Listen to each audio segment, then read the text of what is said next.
The use of home language in the Belizean classroom. First of all, let's look at what language is and what role it plays in our society. For one, it is an important aspect of our identity. It is a reflection of who we are, where we come from, and who we identify as. Each geographical area and cultural group in our country has unique linguistic characteristics. Language is a tool that is used to pass on heritage, traditional stories, and cultural practices, from religious beliefs to delicious recipes for tamales, hudut, and rice and beans. Through language, our heritage and culture is kept alive. Language also facilitates learning both inside and outside the classroom. We learn to speak, listen, read, and write in our language. This is how we pass on academic and social knowledge.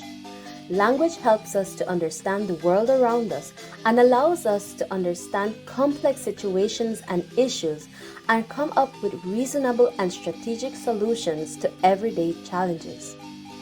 Language opens academic, professional, and social doors and offers opportunities for us to travel and explore the world, even if virtually. When we meet others who speak the same language as us, we feel camaraderie. We can share stories and jokes and bond over our shared experiences. So what happens when a child speaks one language at home, but then comes to school and enters preschool or infant one and encounters a totally new and foreign language? The truth is that this has been the reality for many students in our Belizean classrooms. You see, each of our ethnic and cultural groups is an integral, essential, and unique thread that when woven together creates the vibrant tapestry that is our country. Each of those individuals have their customs and language that are oftentimes not taken into consideration by the monolingual education system. In some instances, as is the case of the Yucatec Mayan language in the north, indigenous languages can become endangered and be on the verge of dying. Aside from bringing about the critical state of the indigenous languages in Belize today, ignoring a child's mother tongue or home language can have other adverse effects on their education and emotional well-being. For one, students will need to overcome educational barriers before they are even introduced to formal education. Students may face many literacy challenges that may lead to lower academic achievement and higher absenteeism and dropout rates. Students who have the capability of excelling in academic settings might be left behind, not because they do not possess the necessary skills to be competent in school, but because their linguistic needs are not being catered to. Students who struggle to communicate might feel left out or undervalued in the classroom. They might be made fun of for where they come from or for simply having a stronger accent. This can create feelings of isolation and a sense of inferiority in these students. They might also develop animosity towards their mother tongue or home language, believing that speaking only English is more advantageous. This can lead to cultural erasure and contribute to cultural assimilation, forcing students to become a part of the homogeneous status quo in order to fit in. This would then cause cultural erosion over time.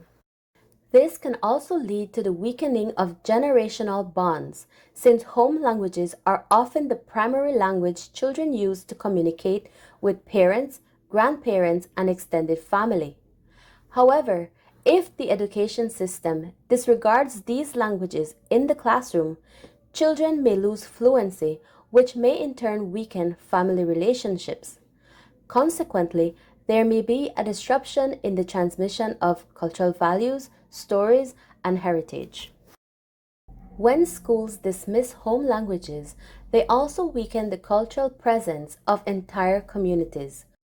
Over generations, this can erode cultural continuity, reducing the diversity that enriches society and can lead to language loss, as we have seen in some areas in Belize. like in the northern districts where the presence of the Yucatec Mayan language has been diminished. Bilingual education opens many doors for students, from developing cognitive skills and acquiring new languages, pursuing higher education in international universities, to becoming an asset in the global workforce. Ignoring bilingualism and its benefits will result in missed opportunities. So, how can we bridge the gap between home language and language of instruction? The truth is that there is no easy fix, no overnight magical pill that will make this happen.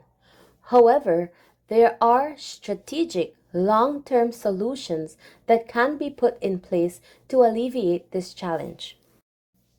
We can adapt a bilingual education system and curriculum, with each geographical area having autonomy to customize the curriculum to meet their unique linguistic needs. Bilingual education and the use of mother tongue and home languages in the classroom is something that global organizations like UNESCO have been promoting for years now. This system is designed to foster bilingualism and biliteracy with high proficiency levels in both languages. It integrates content instruction and language development, ensuring that students achieve a high level of literacy, cognitive flexibility, and cultural competence. The system is built on several foundational principles, including balanced language allocation, academic rigor in both languages, cultural inclusivity and equity, and sequential and cumulative instruction. Let us now take a look at what research says about bilingual education and how it can be adapted to fit the needs of our classrooms. In our Belizean context, the theory of common underlying proficiency, or CUP, can be especially useful for us English as a second language learners who often grow up navigating multiple languages such as Creole, Spanish, and English. CUP suggests that skills and knowledge we gain in our first language can be transferred to learning an additional language. For Belizean students, this means that literacy skills like reading comprehension, critical thinking, and vocabulary developed in Creole or Spanish can support their progress in English. Likewise, the linguistic interdependence hypothesis speaks of how proficiency in a learner's first language can support the development of English as a second language. Since many Belizean students enter school speaking their home languages, their ability to read, write, and think critically in these languages provides a strong base for acquiring similar skills in English. For example, if a student learns how to organize ideas in writing or decode text in Spanish, those skills can transfer to English with the right instructional support and strategies. This means that instead of discouraging home language use, educators in Belize can embrace and build on students' existing linguistic strengths to promote success in both language and overall academic achievement. The dual immersion education system would integrate content instruction and language development in both home language and language of instruction, ensuring that students achieve high levels of literacy, cognitive flexibility, and cultural competence. But we need a balanced language approach that promotes academic rigor in both languages while promoting cultural inclusivity and equity. For example, in the case of the Orange Walk and Corozal districts, where Spanish is a predominant home language, a dual language immersion education system can be implemented.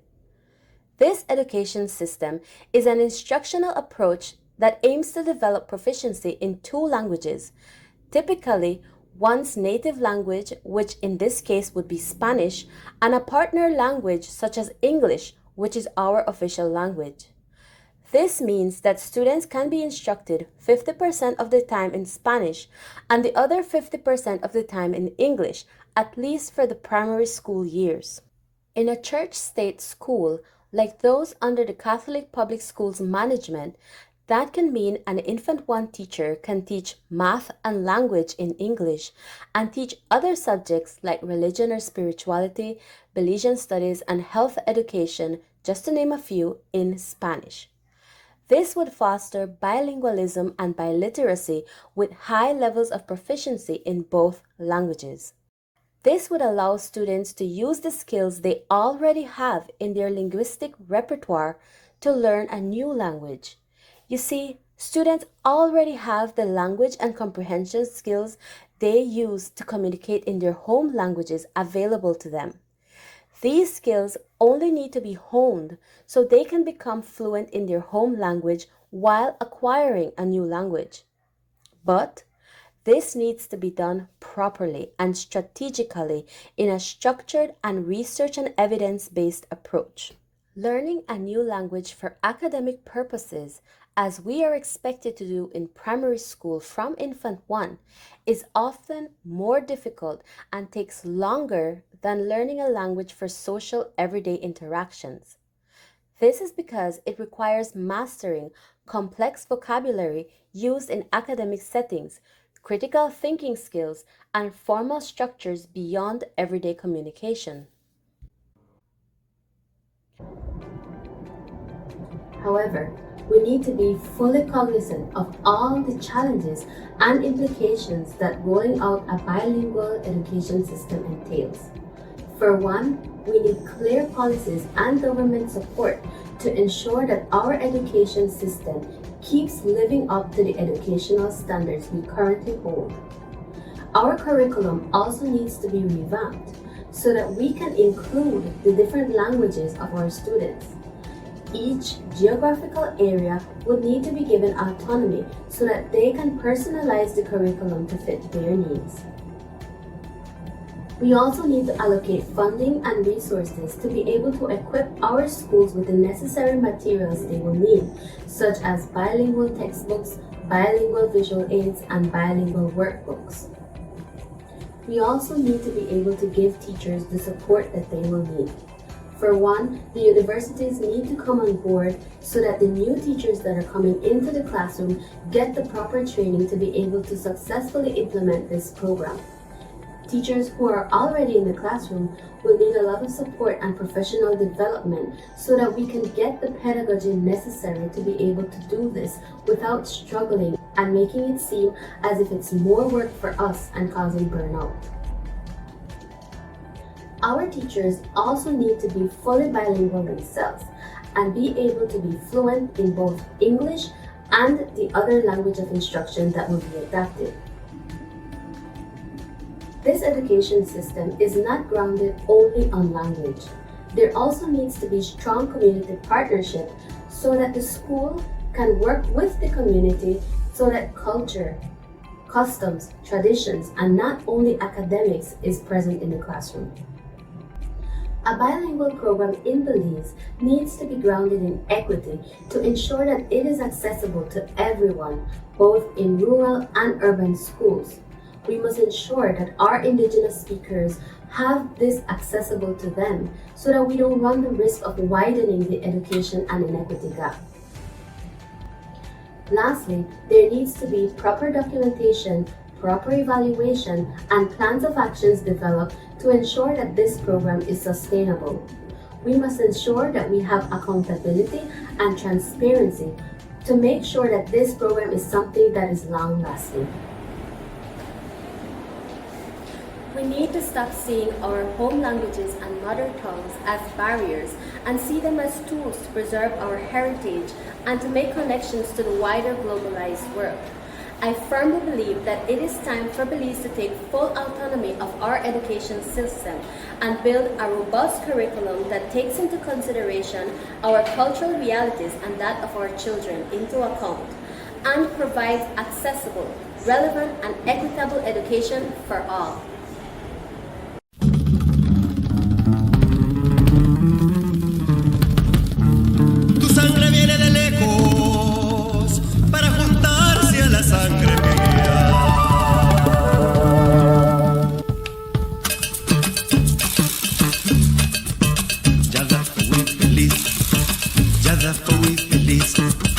Jada vence, vence.